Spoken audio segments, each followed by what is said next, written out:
Jadi orang pun tak boleh marah. Tengok. Yes. Dia pergi Indonesia, dia pergi media semua. Oh, dia bagi tahu cerita macam mana Malaysia zalim.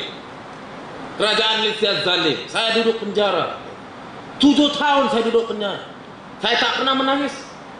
Tapi kali ini bila saya tengok sendiri anak muda daripada Indonesia masuk penjara, dicambuk, di rotan depan saya, mengalir air mata saya.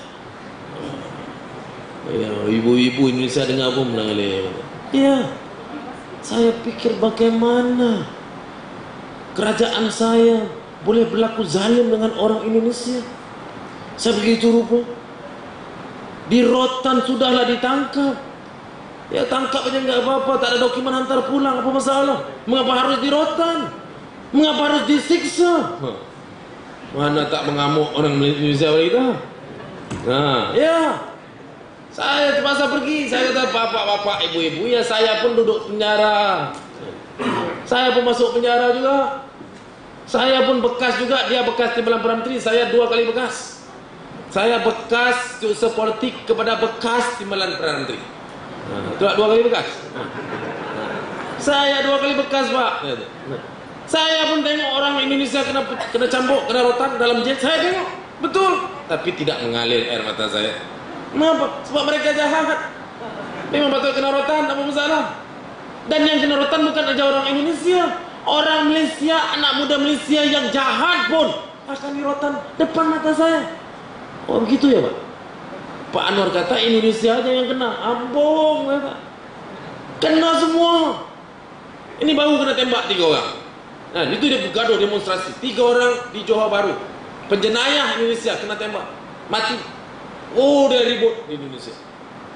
Saya bagi tahu mengapa marah. Polis Malaysia bukan baru ini aja tembak penjenayah. Penjenayah Malaysia lagi ramai kena tembak. Mati juga Pak, bukan hidup. Dan masa dia tembak itu bukan polismen Indonesia tahu itu orang Indonesia. Takkan dia mau tanya stop, ini Malaysia kan Indonesia? Mana dia begitu, dia tembak jadi mana dia tahu Indonesia? Dan ini bukan soal Indonesia atau Malaysia. Ini soal jenayah. Di Malaysia ini, di Malaysia tempat negara saya, tanya orang Indonesia yang baik, yang kerja bagus, yang betul-betul mau buat kerja, cari rezeki halal, tanya mereka, apakah mereka dizalimi? Tak ada. Malah mereka senang. Lebih senang daripada orang Malaysia. Maka setakat boleh makan, boleh beri makan lagi pada orang lain. Rumah pun besar daripada rumah saya. Apa itu zalim kerajaan Malaysia? Tak zalim. Oh begitu ya Pak? Oh Pak Anwar jadi bohong. Memang bohong lah saya kata. Ini sebab apa dia buat ini? Sebab dia mau wujudkan konfrontasi. Dia mau kita bergaduh dengan jiran kita. Dia mau kita ada masalah. Dia mau rakyat kita masalah. Dia mau kerajaan kita masalah. Masalah. Dia tahu dalam politik dia tak boleh menang. Dia mau wujudkan semua masalah ini. Berbaik dengan Zionis. Bagi statement. Support safeguard Israel State. Saudara ingat apa message? Message dia kepada Zionis. Message kepada Zionis. You see, I am the only Muslim leader, Asian leader yang boleh sebut di Asia mempertahankan negara Israel. Nobody else can. And that, mind you, that is me, Anwar Ibrahim, before become Prime Minister. You imagine if I become the Prime Minister? Apa saya boleh bagi kepada Israel? Nah, itu pasal semua Zionis bersama dia. Semua Zionis. Bila dia buat kenyataan tentang Israel itu, tuan-tuan, saya kawan-kawan Indonesia deh, kawan-kawan di Indonesia banyak.